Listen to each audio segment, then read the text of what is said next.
Greetings, Legionnaires! Jimmy here to talk about a huge announcement, Darksiders 3. Oh my goodness, guys. If anybody's been following this channel for a while, you know that I've been waiting for this game for so long. And finally, here we go. Here it is. We're going to talk about some of the interesting things that have to deal with this franchise, mostly Fury herself, kind of some old designs, and how she looks today. And we're going to get into some of the gameplay as well. So, first and foremost, for anybody who doesn't really know a lot about Darksiders, it's about 4 Horsemen of the Apocalypse.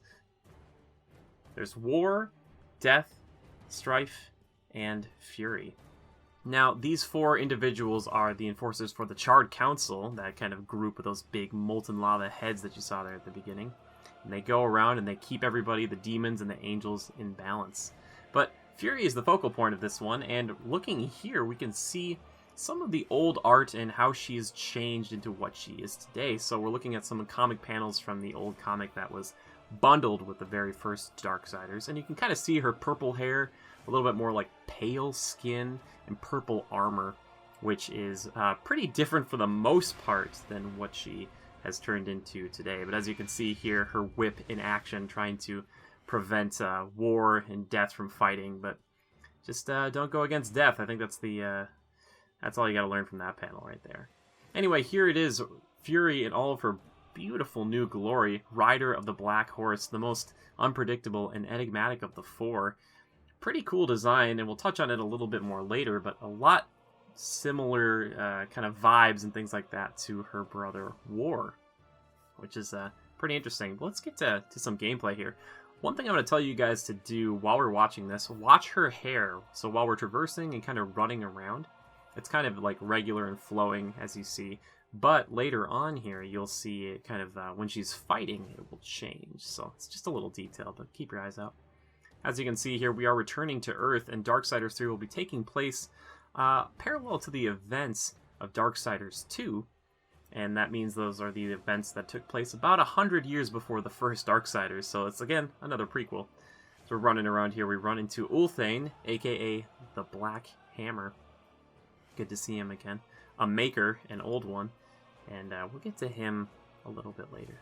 But we're going to try to jump right into some of the combat here. Again, this is pre-alpha gameplay, and as you can tell, this is from IGN. It's their IGN first of this month. So all this information and all this stuff that you see right here in all these videos, you can find over at IGN. But I'll link that down below too. But yeah, so as you can see, kind of moving around, just kind of dodging left and right. Not as crazy as Darksiders 2 as far as combat goes. But as you can see there, her, like I said before, kind of watch her hair. It kind of like spikes up sometimes. It's kind of interesting. As you can see on her back there, she might be carrying a pair of scythes that kind of reminiscent of Darksiders 2 when other characters would drop scythes after you would kill somebody. It might just be a little thing, but I'm not sure. But as you can see, the whip, and this is, again, pre-alpha gameplay, so it's not like super duper crazy. You can also see the perspective is pulled in a little bit more compared to other Darksiders games, which we'll see here in a little bit. Usually the other ones are kind of pulled out a little bit more, and they're a little, they kind of drink in more of the scene, but this one's kind of focused in.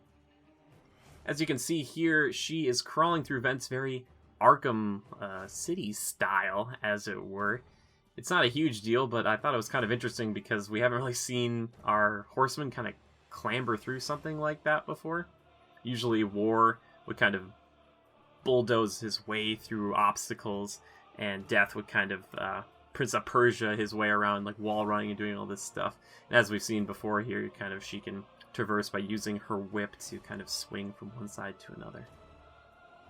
Because we're back on Earth, we can see that this subway area or sewer system it's just taken over again by this some kind of fantastical growth. The modern meets the fantasy. I like the little touch back there about the water when she kind of grazes it. But as you can see here, she's taking down a bunch of these little enemies, which typically in the past, in other Darksiders games, were brought low by one of Strife's pistols, Mercy and Redemption. So I wouldn't be completely surprised to see one of them make an appearance here.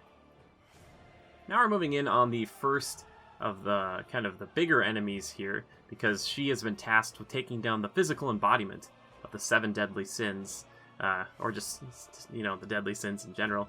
If anyone's a fan of that anime, then yeah, you're good in my book.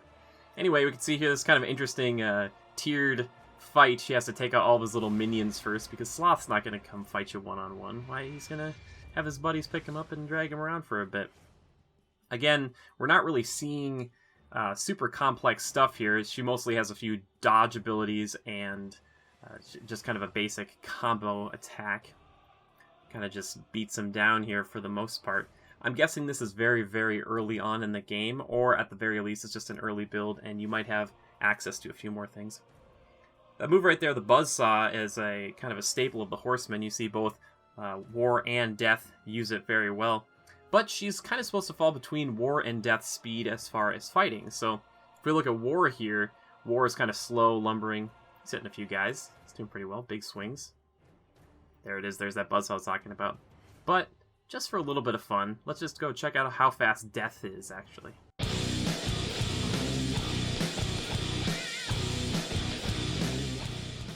Look at him go. He's just so quick. He's so just... I love him so much. And look, as again, we're talking about the perspective zoomed way out on these older games, but much further in with Darksiders 3. We'll see if they continue that. But it's just a little taste of some the older games there.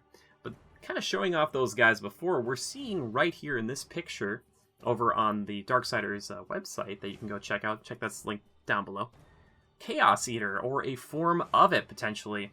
They talk about Fury's hair being different when she changes forms or uses other magic. So I'm wondering if there's a potential that using other heavy weapons could also change her look as well. But this looks like a smaller version of Chaos Eater. Typically, that sword in particular is quite large. So I'm not sure if this is a variation on that, or if it is the Fabled Blade itself. Because right now it would be kind of just sitting around, just hanging out. It wouldn't, like, War is all chained up, so... she could definitely be using it. Now we're kind of looking here on, again, the website, and they're showing, you know, Sloth again, but she has a scythe right here as well, which leads me to believe that her secondary weapon options will be varied. So she won't have just the whip, there'll be that along with magic, and they kind of alluded to the fact that she was kind of more of a squishy mage, kind of something you might find in Warcraft or something of that ilk. But using these different weapons, I think, is going to provide her with a lot more variety than maybe even her former brothers. I think Death had a lot of choice, but War was kind of a little more limited. Going back to that signature weapon here, the whip, you can kind of see this red energy going through it. All these little blades are in kind of laceration is inevitable here. It's not the first time we've seen a whip used, but it's the first time we've seen it kind of prominently featured. Other characters that I can think of are Catwoman from Arkham City, who is kind of known for using a whip, or even Ratchet and Clank in the past. They'll tend to use a plasma whip or something like that.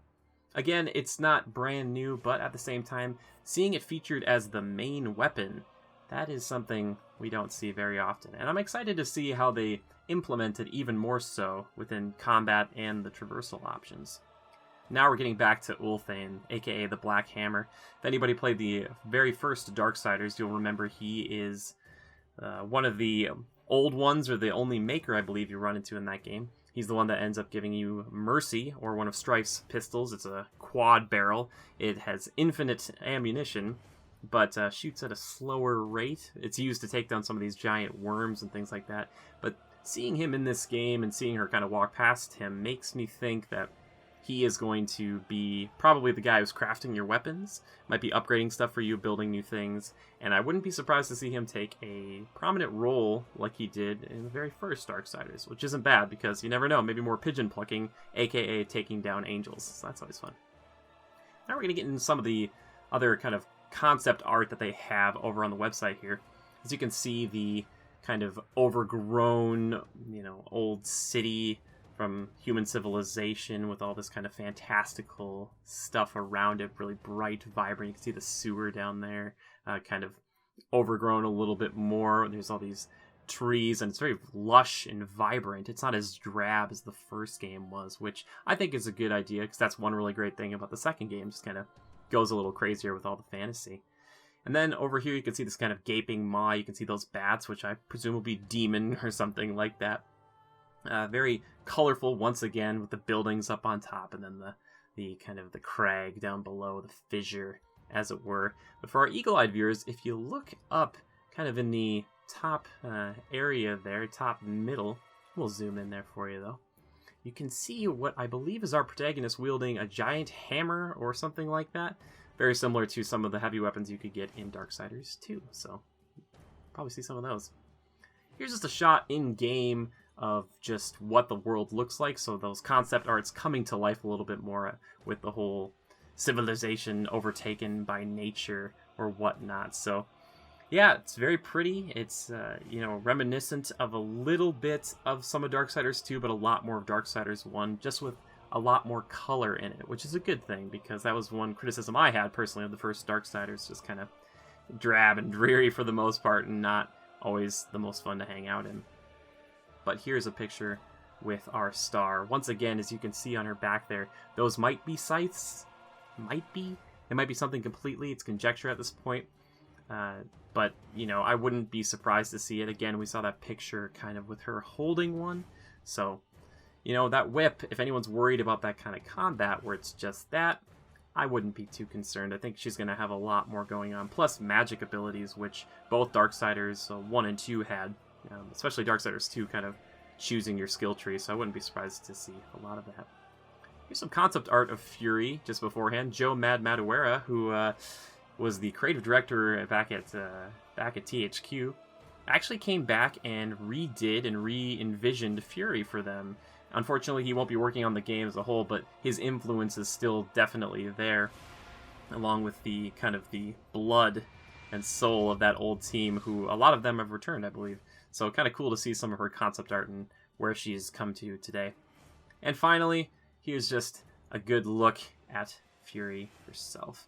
As you can see, the kind of plate armor and the skulls and kind of all the spikes, very reminiscent of War. Looks really cool. Much more imposing, I think, than her original designs, which we were talking about earlier.